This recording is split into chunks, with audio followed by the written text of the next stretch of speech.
Hello, this is Matt on the Moon Lambo channel. Crypto markets were looking so beautiful yesterday, and then everything fell apart this morning. The good news is, we do know why. It is stupid, and I will explain what it is. But before going further, I do want to be clear that I do not have a financial background of any kind. I am not offering financial advice, and you definitely should not buy or sell anything because of anything I say or write. I'm just an enthusiast who enjoys making YouTube videos about crypto-related topics, but just as a hobby and just for fun. As I record this, XRP is at 33 cents, Bitcoin at 20,330 bucks, market cap somehow magically still over $1 trillion, and Bitcoin dominance at 38.33%. But price just fell off a cliff. So here's a 24-hour price chart, and here you can see this morning where I'm circling. There's just this dramatic instant plunge, even inside of 1 minute, literally. It was just a dramatic sell-off. Here's the XRP 24-hour chart. You can see it's the same thing.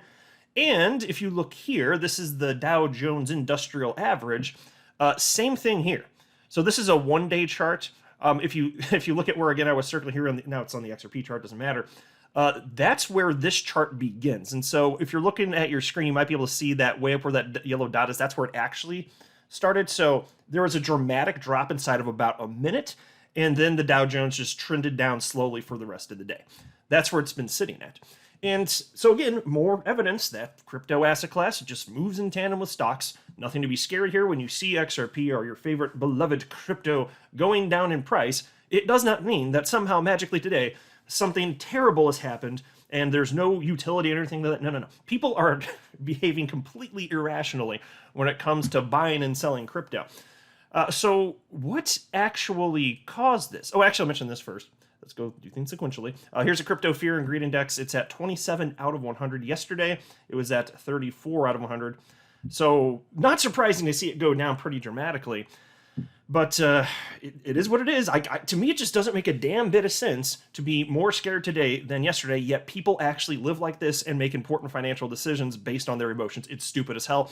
The people that do this, I half-jokingly call them useful idiots, because the fact that they behave so irrationally is what causes volatility, and volatility is the purpose of investing. So I'm very thankful for them doing it. I'm just not going to behave like it. It's just hysteria. So what actually set this off? Well, the headline here says it all from the Daily Hodl. $290 million in Bitcoin and crypto liquidated as inflation data pummels markets. Nearly $300 million worth of Bitcoin and other crypto assets have disappeared from the markets as inflation continues to surge. According to crypto data aggregator CoinGlass, the digital assets market is in the middle of a massive liquidation.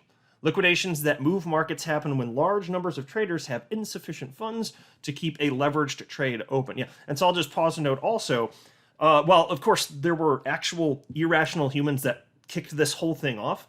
When price moves that quickly, it's a pretty damn clear indication that the stop losses were hit, and so it's just automated. It just happens automatically, and things just cascade on down, and eventually you find a floor where people didn't set stop losses by and large below that, and so that's where we've hit. But this was all automated basically. So yes, there's real stupid emotional humans that were the catalyst for all of this, but then since people set stop losses, the rest of it's just automatic, and that's what happened today, quite obviously. Piece continues.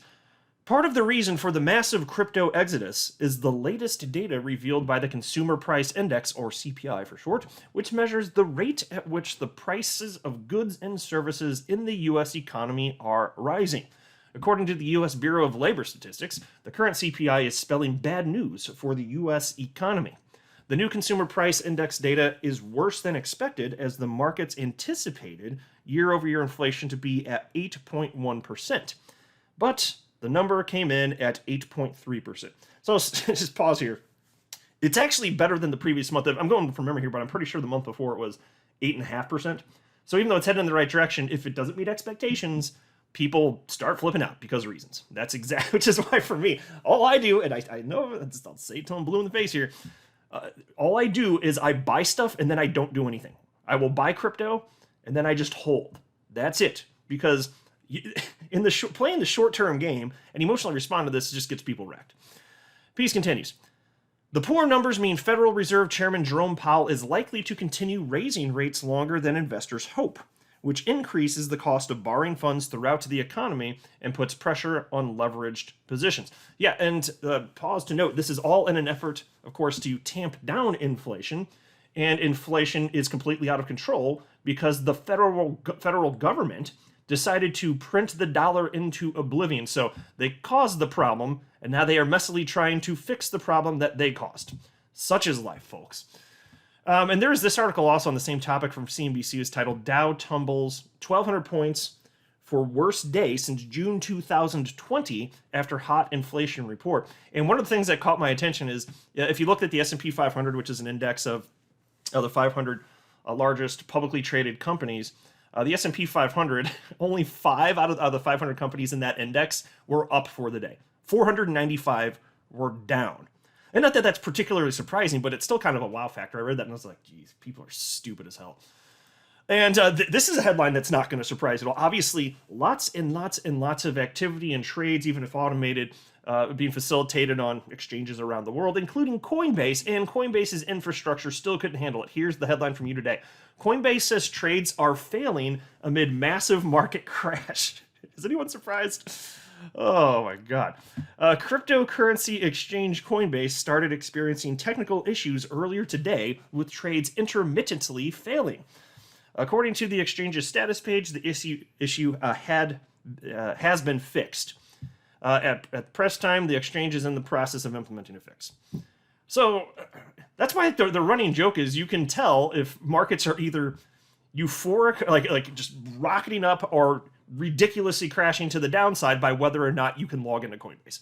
And it's just amazing because like it was a little bit more excusable, at least to some degree, in 2017, when out of nowhere there's this huge influx of new investors in crypto, and exchanges the world over, frankly, like none of them could really handle it. In fact, I remember Binance, they stopped accepting new customers briefly.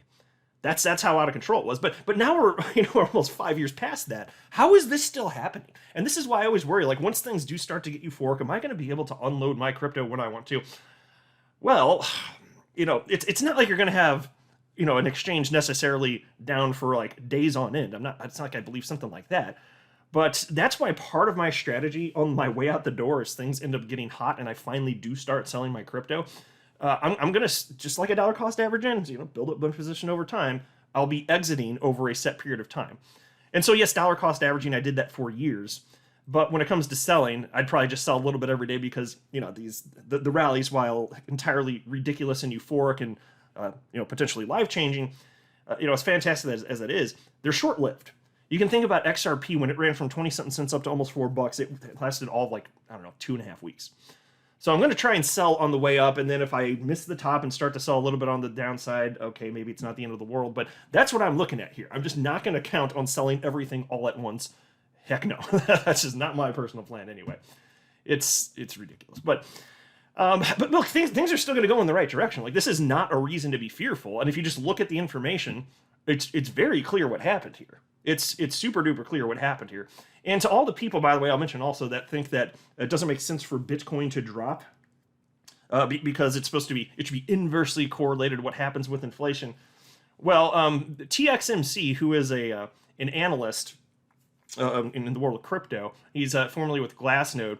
He pointed out in a tweet, I don't have it pulled up for this video, but he was pointing out that when it comes to this idea of Bitcoin inverse correlation, or that there should be inverse correlation, but there's not.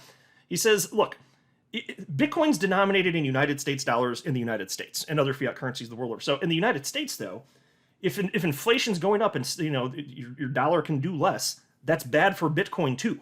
That's what he's pointing out here. Now, it is true that the inflation is caused because of debasement of the dollar, and that's the real reason you would think it would make sense for Bitcoin to go up. But it's all treated the same. It's because the asset class is in its nascency, so I just thought I'd point that out. And also, this is an interesting fact I was unaware of. Here's a tweet. This is from TXMC. It says, September is historically the worst performing month for stocks. This is average monthly return for the Dow Jones since 1896, not even close. Whoa, now that I didn't know. What I did know is that historically September is the worst month for Bitcoin and crypto. Now that I did know. There's only been a couple green years out of ever since Bitcoin was first openly traded over a decade ago. And so the fact that, you know, the Dow Jones, it's the worst month, like, it makes more sense now because we know that Bitcoin follows the stock market, right? So seeing that stocks are also performing worst in September isn't a surprise, but that means that if history is to repeat, then in all likelihood, October, November, December could be a lot of fun being in crypto. I won't be surprised to see prices shoot to the upside dramatically. In the short term, we just got to get through this and it's going to be fine. None of this is going to actually freaking matter. Again, the fact that crypto's lower today than yesterday has nothing to do with long-term viability of anything. It just is people being irrational, emotional, and stop losses getting set, getting triggered. That's it. I'm not a financial advisor. You should not buy or sell anything because of anything I say or write. That would be a very, very, very bad idea. Until next time, to the moon, Lambo.